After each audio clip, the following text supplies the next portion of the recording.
Good morning, welcome, and thank you for joining AQUALIS's fourth annual Sustainable Water Compliance Summit. My name is Erin Grenz, Chief Development Officer at AQUALIS. For more than 20 years, AQUALIS has been at the forefront of sustainable water design and management. When we first discussed having an industry summit, the idea was to bring together a few customers and influential figures in our industry to discuss opportunities and challenges we were facing. This was 2020, the longest year of most of our lives.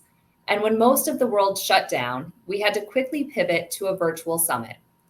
Once we had decided to take this virtual, we thought, why not open this up to the entire industry? And today, we have thousands of educated, tenured, and accomplished participants online, representing government agencies, students, educators, compliance professionals, executives, and more. All here because you care and want to discuss how to ensure the future sustainability of water. Together, we can do exactly that. In preparing for this year's event, we had many conversations internally, with customers, with state and city compliance professionals, and the message became resoundingly clear. We are living in a dynamic environment, and we need to talk about it. The two things we'll be focusing on today are one, increased frequency of catastrophic weather events and how to design and prepare for these, and two, the regulatory changes that are being reported nearly weekly. Today, we want this space to be one of discussion around the future of water quality solutions and allowing audience participation. You're in store for some great content today, from Dr. Jamie Houle discussing the innovative methods they have brought to sustainable stormwater management in the Northeast, to Alexandra Cousteau. Yes, that's right, Cousteau, as in the granddaughter of Jacques Cousteau, who's following in his footsteps with water conservation.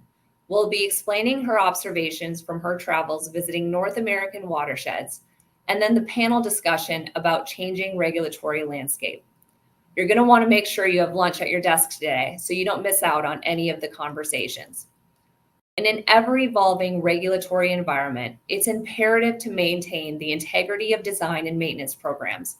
We are excited to bring together panel members from around the country to discuss their strategies for managing stormwater amidst growing challenges, such as sustainable stormwater policies during droughts, assessing current and future flood risks through floodplain management, and adapting to potential regulatory changes. You're not going to want to miss this experienced group and their discussion. Not only are we experiencing an evolving regulatory environment, but also dynamic weather trends and events. From catastrophic hurricanes and extreme flooding to wildfires and droughts to tornadoes, the U.S. has experienced an onslaught of extreme weather events in recent years. According to the National Oceanic and Atmospheric Administration, since the early 1900s, precipitation events have become heavier and more frequent across much of the U.S., and flooding is becoming a greater issue. The atmosphere is warming. For every 1 degree of Fahrenheit the temperature warms, the atmosphere can hold nearly 4% more water. And what happens with that water vapor? We all know the water cycle. It eventually falls back to the ground as rain or snow. According to NASA, the proportion of people across the globe living in flood-prone areas has risen by 20 to 24% since 2020, 10 times greater than the number previous models had predicted. AQUALIS is headquartered in North Carolina, and this past fall, we saw Hurricane Helene devastate our mountain communities and take the lives of at least 107 individuals here, more than 250 in total. The impacts from Hurricanes Helene and Milton were particularly destructive, causing more than $100 billion in combined damage across Florida, Georgia, South Carolina, North Carolina, Tennessee, and Virginia.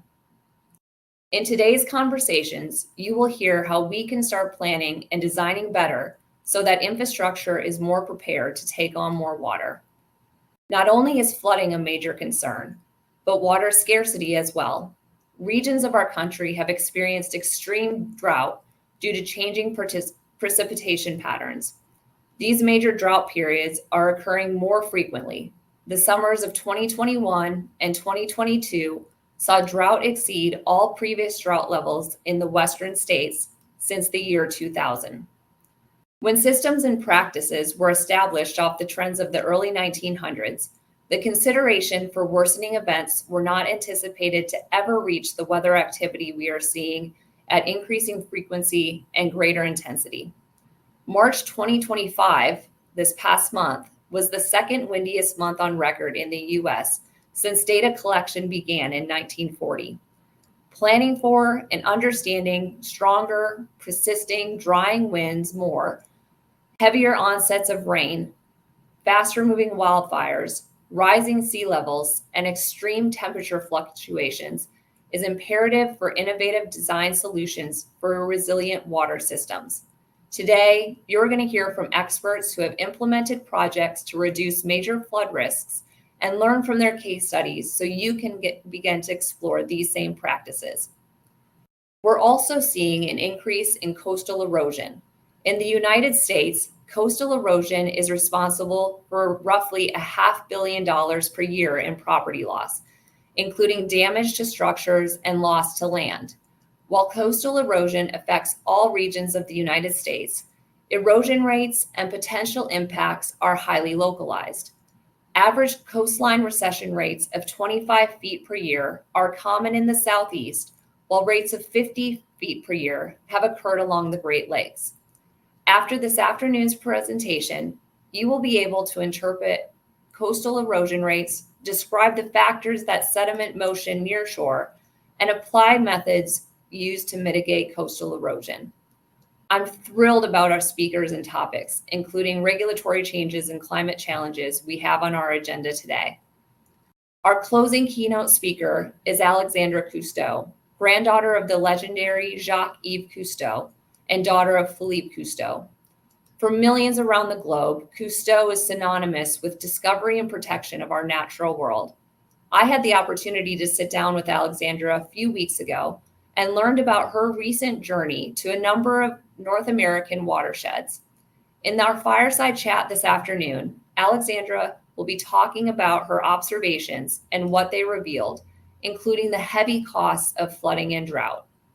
Always forward-thinking in her approach to conservation, Alexandra will share thoughts for you to take back to your organization in an effort to make freshwater a priority. As I mentioned, during today's presentations, you will be able to participate by sending in questions to our speakers for them to answer after or during the presentations, depending on each presenter. AQUALIS was founded with one mission: to inspire change by preserving and protecting our most precious natural resource, water. I hope you leave our summit excited and ready to act in the future of water sustainability. Katie, handing it over to you to go through some housekeeping items and introduce our first keynote speaker. Thank you so much, Erin. My name is Katie Johns, and I am the Editor-in-Chief of Stormwater Solutions, and we're very excited to have you join us all today. I'm excited to kick off the event with our first session, Science-Based Trends in Stormwater Regulations. But before we get started, I have just a little bit of housekeeping. First, let me explain how you can participate in today's session. First off, if you have any technical difficulties during the event, please put your question in the questions window and our technical experts will help you out. Additionally, we welcome your questions during today's event and this session.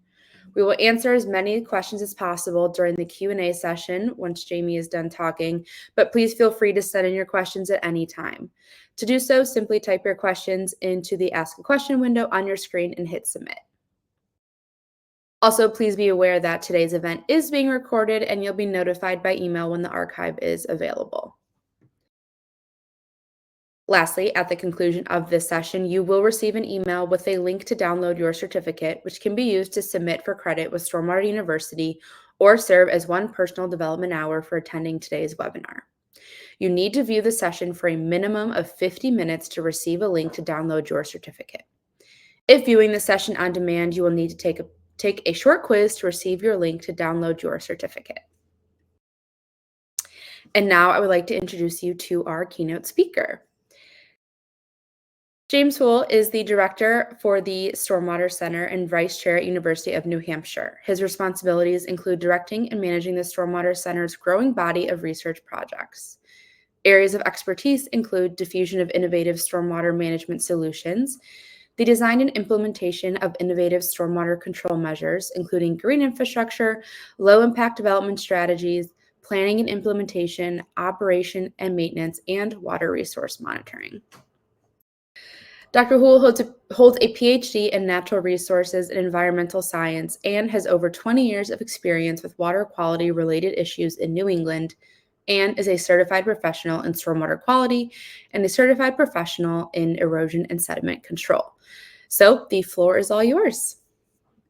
Great. Thank you very much. It is a pleasure to be here. And yeah, I should start with I'm at the University of New Hampshire. It's a newly crowned Stormwater Center of Excellence, which we're very pleased. I'm the co-director of that, along with Dr. Andy Erickson out of the University of Minnesota at St. Anthony Falls Laboratory. So we're heading up a cold regions Center of Excellence, and we're looking forward to getting more involved. I should start with an apology. In my haste putting this together, I did not have a picture of a river catching on fire. So that is typically, if you're any stormwater lecturer worth their weight, you have a picture of a river catching on fire. In the US, the famous example is the Cuyahoga River. It caught on fire June 22nd, 1969, and it wasn't the first time. That was right around the 13th time it caught on fire. And why is this so significant? It's because, at least in the 1969 fire, there was a journalist who took a picture of said river on fire, and it was on the cover of then, I think, Life magazine. So for those younger than 40, you probably have no idea what that is, but it used to be a magazine. It had national circulation, and obviously rivers catching on fire, it was not something that people thought was normal. It led to the passage of the Clean Water Act that was promulgated in 1972. And that really begins, I guess, what has been the work of my lifetime, which is honoring and fulfilling and developing solutions to comply with the Clean Water Act. So that's the law of the land when it comes to water quality in the US. One of the interesting, I guess, discussions that we've had now over 50 years into it is, what is the track record of our improvements and our technologies towards sustaining designated uses of receiving waters. So the benchmark is the total maximum daily load. If you're not familiar with U.S. water quality policy, this is effectively a pollution budget that has been developed through modeling for a impaired water, or water that's not meeting its designated uses. And it's a diet, pollution diet, to get the water quality back into compliance with that designated use. The issue has always been that while TMDLs are generally, I guess, easy to generate, they rely on the science, the given science of the day, along with the implementation strategies that exist during that time. So the question really originates, is that and when we develop TMDLs, we look at the universe of technologies that are available to mitigate the impacts of the problem. And then we look at the modeled approach using the best available science of that day to get us across some distant finish line.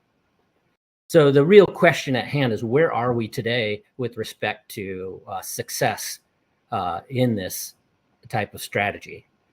And I think that track record is relatively mixed. We do have some cases where designated uses have been restored, but certainly not to the extent that we would have expected again, 50 years into this. We've done a great job at managing industrial pollutants. We've done a great job at managing point sources. Really, a lot of the work is around stormwater. And, you know, that I guess the universe around stormwater technologies is dynamic and changing. And so TMDLs have always been a challenge. As we're starting to look at them now as more like a starting line. How do we assemble the given technology, and how do we evaluate emergent and innovative strategies that you know, are one of the most exciting things in this field, as they're constantly in development.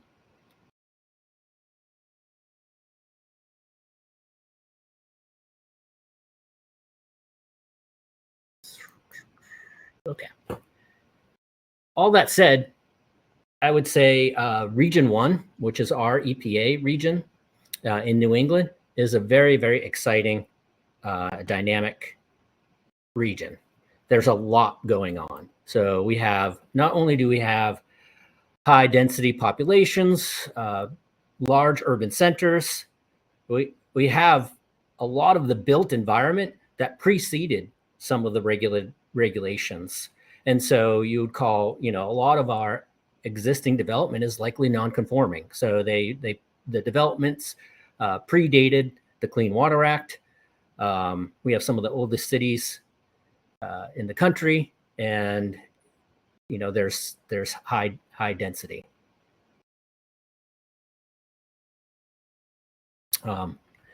We also have emerging trends in regulatory approaches. Things like, yeah, am I advancing okay? Slides?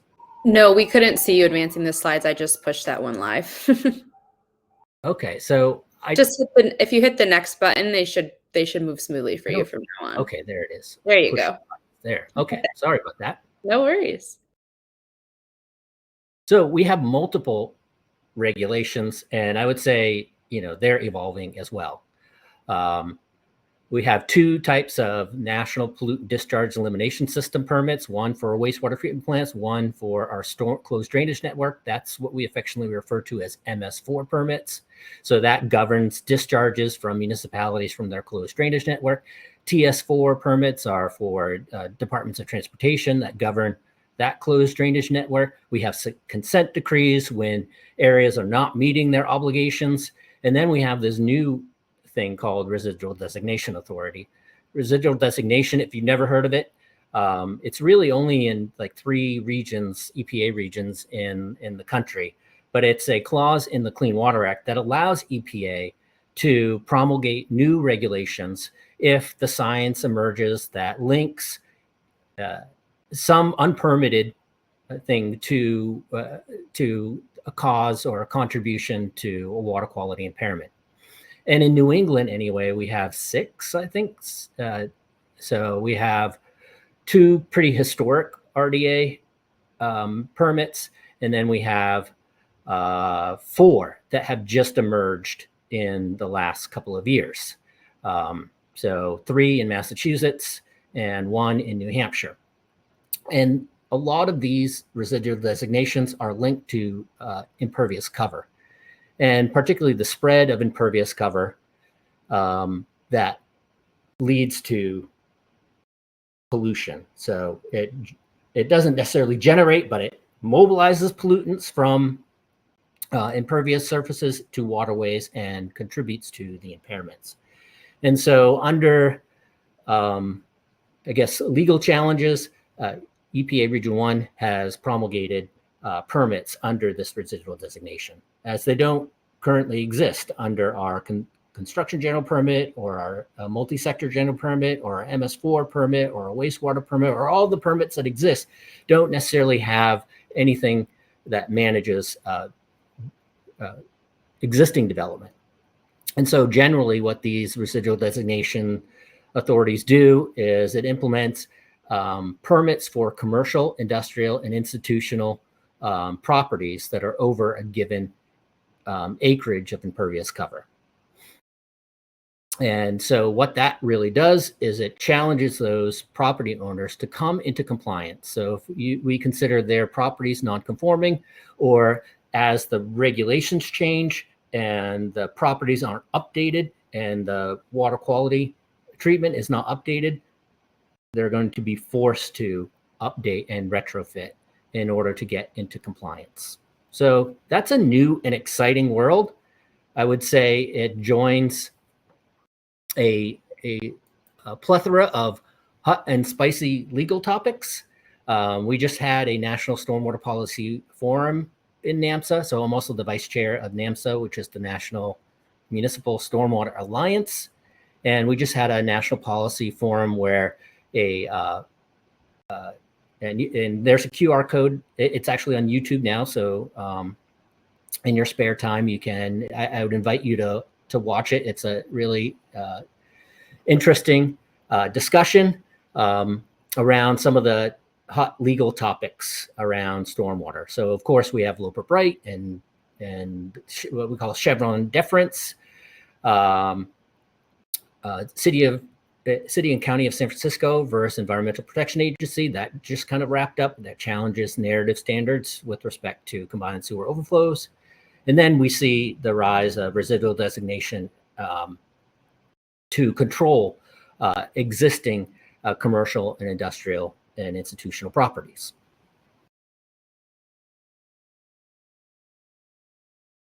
One of the interesting components, I guess, in New England is in 2012, when the draft of the new MS4 permit, and New England, I should mention, is also a special area because a third of our states are what we call non-delegated. So there's only 3 non-delegated states now. It's New Hampshire, Massachusetts, and I believe Idaho.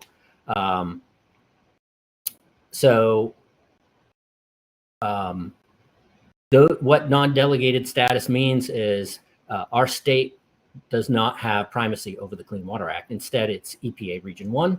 And so EPA writes our permits. So we're also home to some of the most stringent or progressive MS4 permits as well. So guiding the minimum control measure around controlling that closed drainage network at a municipality. So all that said, in 2012, when that draft permit came out, there was a lot of discussion early on about, can we move away from this narrative standard with respect to water quality? And EPA Region 1 did that, and they promulgated performance curves, which I'll show you in a minute, that basically creates a quantified metric or a certain modeled load reduction for a given structural and non-structural control that's imparted to meet permit requirements. And so that's pretty much the law of the land in New England. And it's a move away from what we traditionally would call maximum extent practicable, which really is a narrative standard that has no real quantified metric. It's, you do the best that you can. And that's being replaced, at least in New England, with these quantified metrics. New permits now that are coming out are requiring tracking and accounting in accordance with these new metrics. So when we look at RDA and we look at existing commercial properties, an acre or more in New Hampshire, it's 0.75 acres or more, needing to retrofit their properties to come into compliance, they're going to be using these performance curves to demonstrate that compliance. So the major questions around this is, how is this going to work? Is this going to be one permit? Is this going to be multiple permits? Are we going to see development of more regional utilities like they have in the Midwest to control stormwater? Or is it just going to be property by property? Who is going to fund it? Where is this money going to come from? Obviously is a major question. And then how will the success be tracked and measured? So we think we have a good sense of the former. The latter questions are still up for debate. So it's a really exciting time to be in New England. It's lots of fast moving discussions and lots of innovation. and a lot happening around water quality on both the mitigation side and the legal side as well.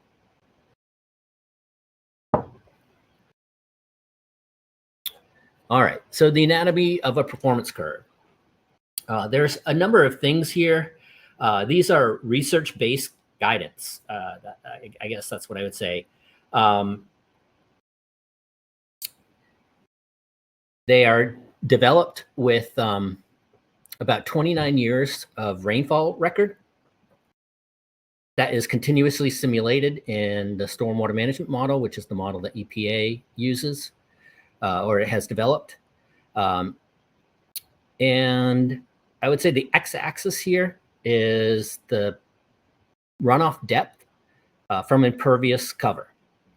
So we call this the design storage volume. It's very equitable to the water quality volume if you're used to that, especially for structural controls that are statically sized, where you're generating the water quality volume throughout the country. In the US tends to be between 3/4 of an inch and 1.2 inches of rainfall.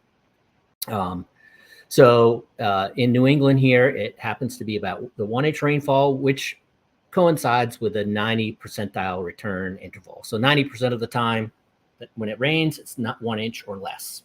So it's a economic sizing, I guess, the water quality volume, but these performance curves introduce kind of some more optimization. The y-axis is the percent removal of a given pollutant. So as the stormwater control measure gets bigger, which is measured on the horizontal axis, so it gets bigger and bigger, meaning the runoff depth treated is more and more, you see kind of this asymptotic plateau of the performance curve, which, from an economist would mean that you're getting diminishing returns for ever decreasing gains. So marginal benefits for increasing marginal expenses. What tends to be the optimal sizing, and it differs, of course, as you see, from each pollutant. Here, we can look at metals, we can look at total spent solids, we can look at bacteria, we can look at nitrogen and phosphorus. And those are pretty much the flag bearers for pollutants commonly associated with stormwater. And you can see there's some variability around where that tangent is, or what we'd call the knee of the curve, but it doesn't occur around what has conventionally been used for sizing of treatment system, which is the water quality volume. It occurs much earlier. And it just has to do with the dynamic nature. So when you take 29 years of rainfall record, you're getting benefits from every, treatment of every single storm event. When we conventionally size these systems in the US, we're typically using a fictitious hyetograph, one of four, that are supposed to describe rainfall dynamics across the entire country. So we're doing a much better job, at least in this instance, modeling the hydrological impacts and the water quality benefits from treatment of a range of different structural controls. In New England, so if you've had your eye on this, we first saw the generation of performance curves in the Chesapeake with their nutrient permit and TMDL, and they had two curves. We developed curves for by now over 7 different infiltration rates, soil infiltration rates, and at least 10 and a growing number of structural controls. So the benefits of doing this in a consistent fashion means that you're locking in the science, and once we start to do this in a consistent way, you're benefiting from the emergent science that's ongoing. And again, I couldn't emphasize more. That is one of the most exciting things. I've been in this industry for 21 years, in the stormwater industry, and it's constantly changing, which, again, is an exciting place to be. It's exciting to see emergent and innovative research informing how we do things every day. So if you want to know, sorry. Where am I? Okay. Sorry, I've been pushing the wrong button. If you want to know more about the performance curves and take a deeper dive, we have developed what we call a retrofit manual through the SNEP network. That's a Southern New England program. It's an EPA regional program that's, and the network is governed by the New England Environmental Finance Center at the University of Southern Maine. And so they've done a lot of work and funded a lot of ongoing research. The retrofit manual exists. There's a QR code here. It exists on their network, on the network website as well.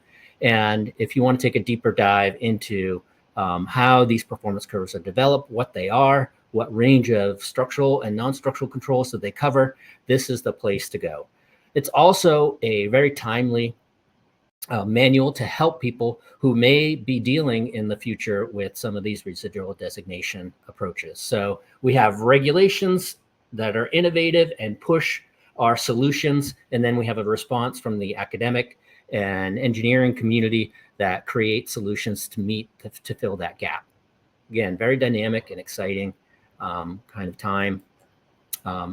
We're also rethinking the old TMDL approach. The reason being because when those TMDLs were developed, when that modeling was done, again, the assumption was you knew the universe of technologies that existed and the science was basically static, right? And that gets baked into a model, and that's supposed to govern implementation efforts over 20 years. There's a very critical component here that kind of paradigm doesn't honor, which is the adaptive management. Not only the adaptive management from an implementation perspective, but the learning and the continuous progress of the science as well, that gives us better information about the impacts of our implementation efforts.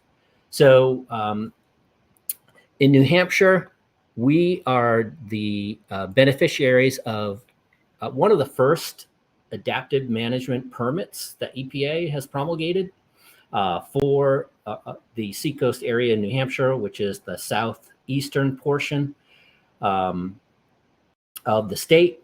And we have a nitrogen permit because we're in a coastal environment. There was litigation over what the requirements and regulations should be for over a decade. And then more recently, there was kind of a convening of this adaptive management approach, which again is not a total maximum daily load. It keeps kind of the crediting and the implementation of solutions relatively flexible so that we can learn and adapt from our efforts. It was a long road, though. I mean, we've been at this since 2006. When we saw basically the disappearing of eelgrass or impacts to eelgrass in the estuary. And it was hypothesized that it had a link to nitrogen. The good news about controlling stormwater is it controls nitrogen, but it also controls a whole host of other ancillary things that are challenging, from erosive flows that are eroding phosphorus and sediment from adjacent soils or shaping streams to just controlling, the volume, the actual volume of runoff and getting more runoff into the ground. So stormwater solves a whole host of problems with one structural control or a series of structural and non-structural controls. But we are now the beneficiaries of this total nitrogen general permit, which is an adaptive management approach. When you look up adaptive management in the online, it's a very holistic approach that is honestly, for me and my brain, too much to kind of take in. I think really in threes. So if we distill the adaptive management down to the fundamental elements, it's really build, measure, adapt. So Millions of dollars in the Seacoast have been dedicated and committed over the next 5 years to implementation.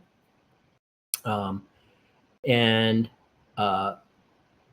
in addition, millions have been committed to doing research. We know that this type of environmental implementation and these kind of corrective solutions, we don't see immediate benefits, right? It's taken decades to become aware of the problem, and it's going to take decades of implementation in order to see the benefits at the receiving water. But we're committed to measuring, and then we're committing to adapting not only the credits that we get, but the type of controls that we're implementing. So one of the most exciting things I think that's happened is there's been a lot of interest and research and innovation around a non-structural control like street sweeping and even catch basin cleaning. So we're realizing that the benefits of doing these simple non-structural maintenance operations are potentially larger than we ever anticipated. And so a lot of that research is coming out of University of Minnesota, also USGS out of Wisconsin, and lots of good stuff there.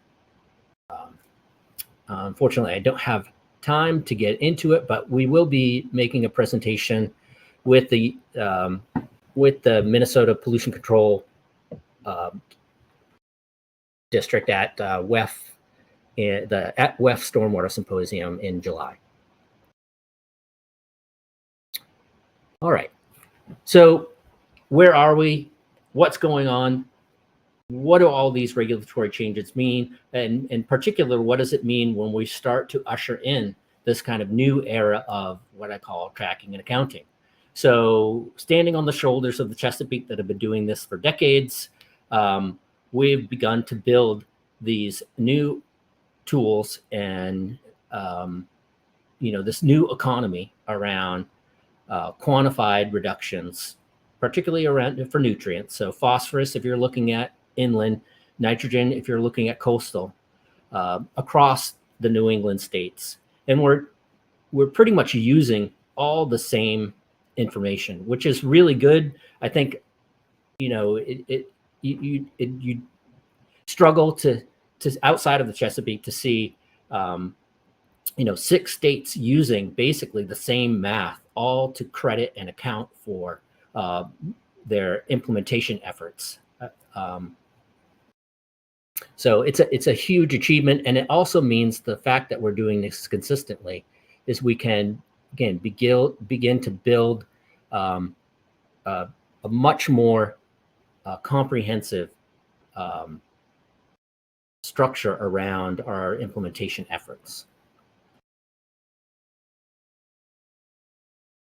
One of the things that we've been doing is looking at developing tracking and accounting tools. So we've developed a pollution tracking and accounting program with our computing service, UNH computing services as well. And that's being used to, again, track and account and develop trends for implementation efforts around our adaptive management permit.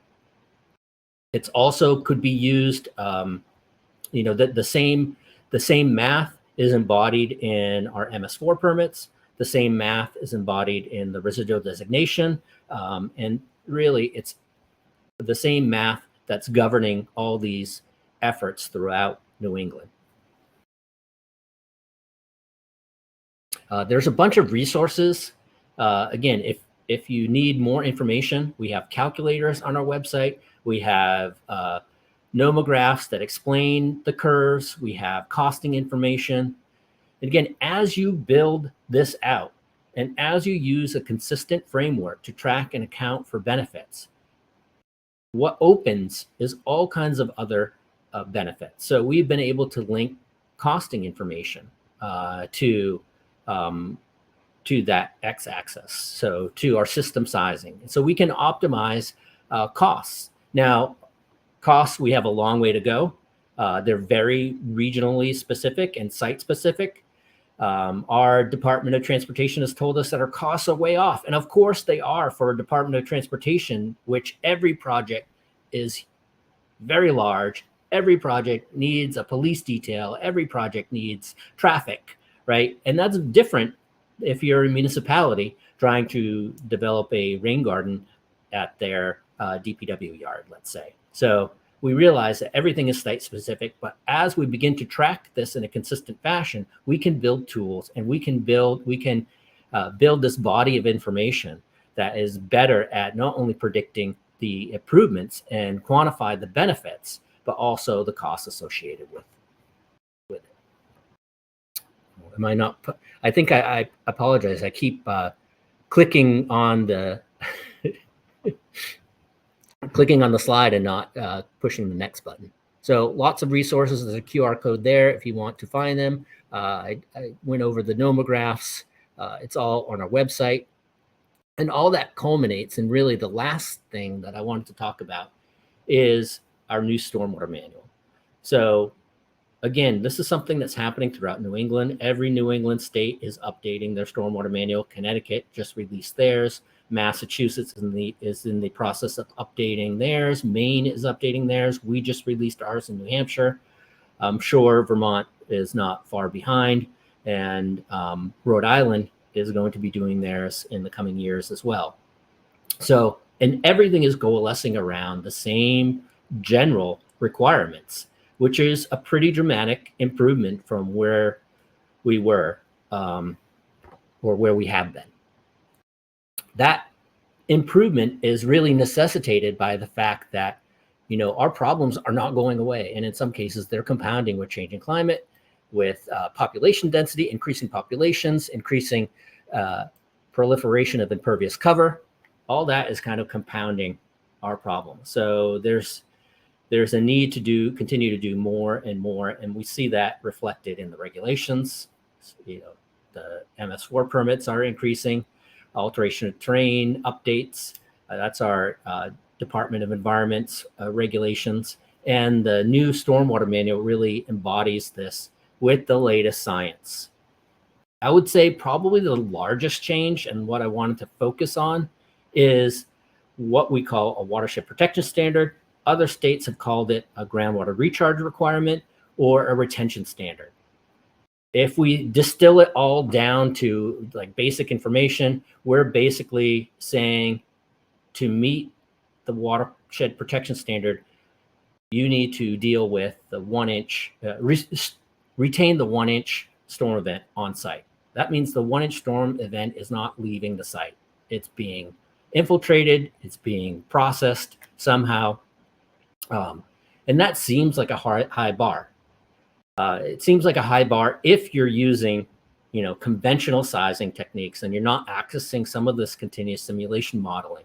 And the fact of the matter is that we are trying to make it easier to comply.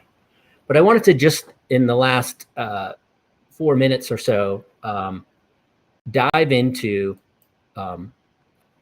the science that's really backing and supporting the need for this holistic approach.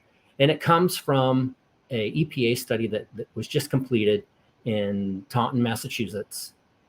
There's a link there. I didn't develop a QR code, but if you even just Google EPA holistic watershed, it should pop up really quickly. And I would say the website is a really good resource for much more technical information than I'm going to get into. But the idea is they were looking at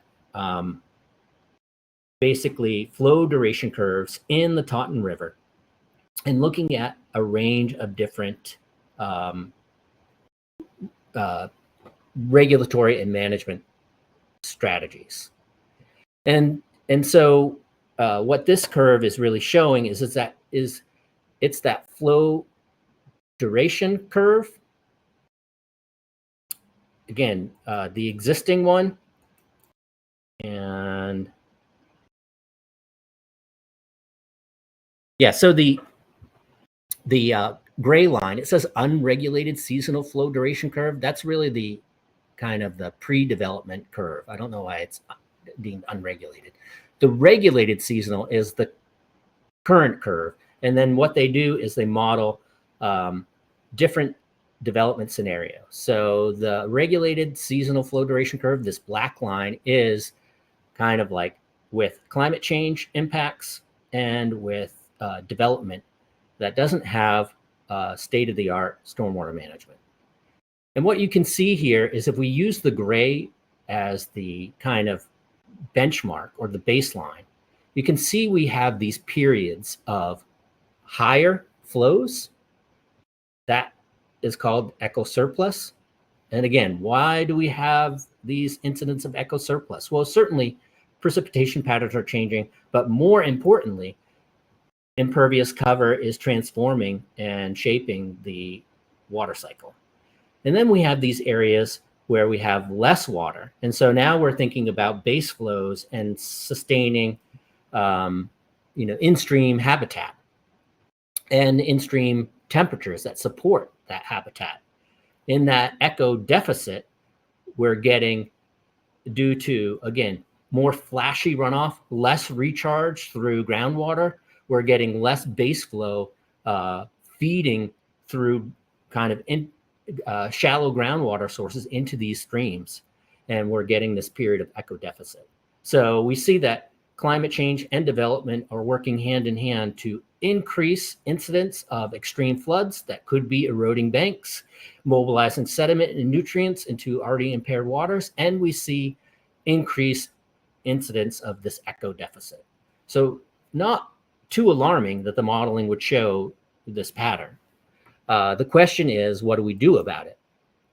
So if we look at kind of a runoff duration curve, and we look at a range of different modeled scenarios, we can see these flow exceedance percentiles. So the red would be post-development, that post-development scenario, right, the black line, post-development, with no structural controls. So we get higher and higher percentages of flow exceedance from runoff from this impervious cover. What happens when we implement structural controls based on the existing standards or the old standards that weren't updated? We get moderation of that, definitely. And then we see when we interject future climate scenarios, we see drifting towards that flow exceedance, higher flow exceedance percentiles still. So we know that climate change is challenging us. But the benchmark really should be this green line, which is the pre-development condition. That's what we want to emulate. So the question becomes, how do we emulate that? Can we, with structural controls, and at least if you believe the modeling, it looks like we can, but we need updated regulations. So here we go. This is, again, a zoom in of that curve, but we've introduced this 1-inch retention standard, what we call the watershed protection standard. The watershed protection standard isn't 1-inch retention across all hydrologic soil groups. It varies depending on your hydrologic soil group. But again, for simplicity, it's retaining the 1-inch rainfall on site. And what happens when we're able to do that? What it shows is that we're emulating. You can't really see the blue line. That's what the watershed protection standard is, this LID volume. And you can't see the blue line because it's hovering over the green line, which is our pre-development standard, which is what we want to emulate. So we feel like this is really important. It's really important to actually meet anti-degradation standards and not cause or contribute to pollutants, particularly with respect to nutrients. And that is what we promulgated in the New Hampshire manual. It's available on our website for you to use. The draft Massachusetts one also does something very, very similar, as well as the Connecticut manual. These are all kind of available if you search them. And all that really leads us to the fact that, stormwater honestly is the largest manageable source of pollution that we have left. We're approaching the limit of technology when it comes to wastewater treatment and wastewater treatment discharges. We can hone in. We can certainly do a better job, but we can hone in on point sources like industrial facilities.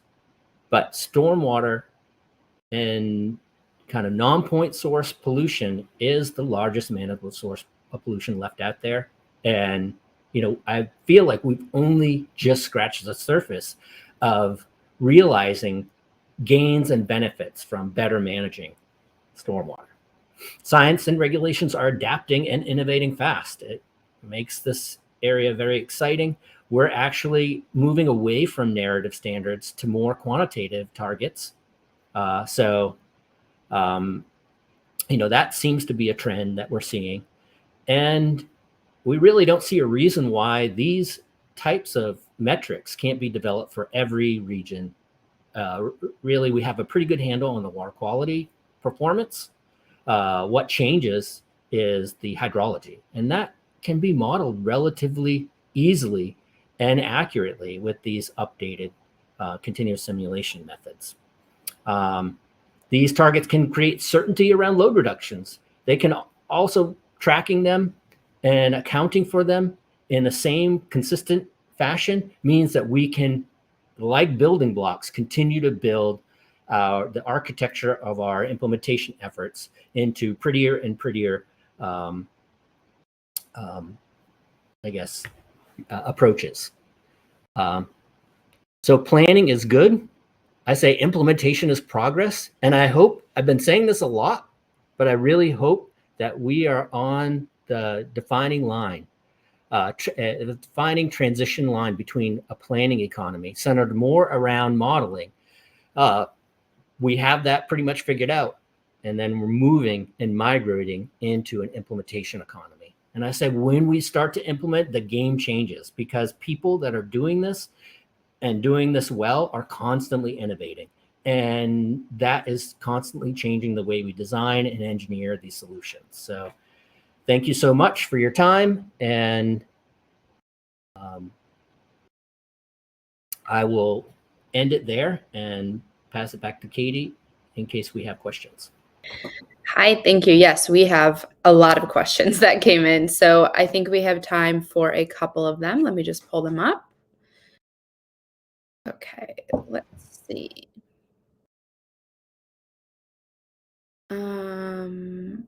Okay, what methodologies do you use to determine soil infiltration rates? Oh, so that's a good question.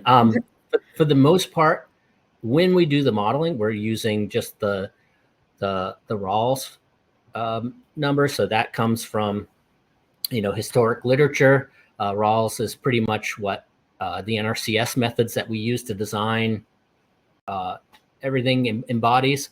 But when we're doing it in the field and we're generating field data, which is really important because as we move into implementation, we don't want to just rely on, web soil survey or the estimated infiltration rate. I mean, that's good for planning, but for implementation, we like to take accurate measures. There is, we used to use the double ring infiltrometer, which is an ASTM method. That takes a long time and a lot of water, and there are new innovative strategies. So the amuse meter is one. There's also a modified Philip Dunn method that has an ASTM standard that is very easy to use. And then there's, of course, the time-trusted, borehole method. You dig a hole, fill it up, and it's a falling head test. So modified Philip Dunn, I would say, is one, or the amuse meter is another that we're pretty much is replacing the old standard methods. So hopefully that answered your question. All right, here's another one. Will the new numeric limits and performance curves be promulgated in the MS4 general permits in the non-delegated states of New England? And if yes, when? Well, that is a good question. I think the answer is yes, because even though the state develops their own approach, EPA has to sign off on it. And so we saw this in Vermont when they were trying to develop the rules and accounting around the TMDL associated with Lake Champlain. And essentially, there was a lot of back and forth. And the only thing that EPA actually, Region 1, accepted was sort of emulation of their performance curves. In Massachusetts, it's similar, where the state kind of partially adopted the curves.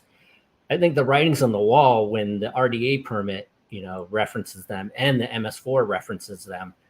Connecticut is the same way, and we're working on the main New Hampshire did so, and then the main manual we're working on right now, and they're moving in that exact same direction. So I would say in the next 5 years, you're going to see all the New England state basically in lockstep with Region 1. The clear benefit from my perspective is the fact that as the science changes, that means we change everybody's science at the same time, since we're all doing it in a consistent fashion, which is music to my ears. Because if you've ever tried to reconcile two conflicting models that make a variety of assumptions, you know how difficult that is. So having consistency is really, really important. Absolutely. All right, I think we can get one more in here. All right, with the seen need for defined limits and permits nationwide, how do you push the revised permits forward with the resistance from large developers that are adversely affected? That is a good question. I don't know that I have an answer for that. I think there's a lot of resistance initially. Certainly, my higher mind would like to believe that when people face the actual facts, their values and I guess respect for the nature and the quality of water will win over. But we haven't really seen a good track record with respect to relying on values. This is the tragedy of the commons.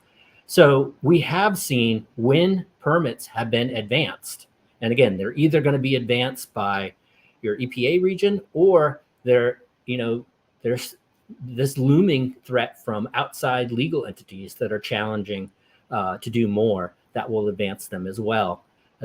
We see that as very effective and a way to usher in kind of a new generation of implementation efforts.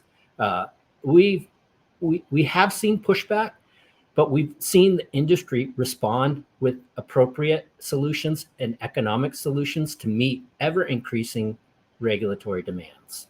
So on the one side, I can empathize that we're in a time where more and more is being asked, but we're also in a time where we're able to deliver from a solutions perspective more and better, more and more treatment at lower costs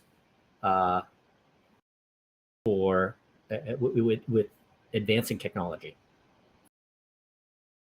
Okay, thank you. That is all the time we have for the questions today. Any we didn't get to, we will do our best to answer offline via email. Thank you, Jamie, for sharing your expertise, and to all of our attendees for joining. Don't miss our next two sessions. They are concurrent, so you can either view one titled Renewing an Urban Neighborhood Through Flood Control Innovations, or there's a session titled Lo and Behold, Barometric Changes in Amplified Storm Events.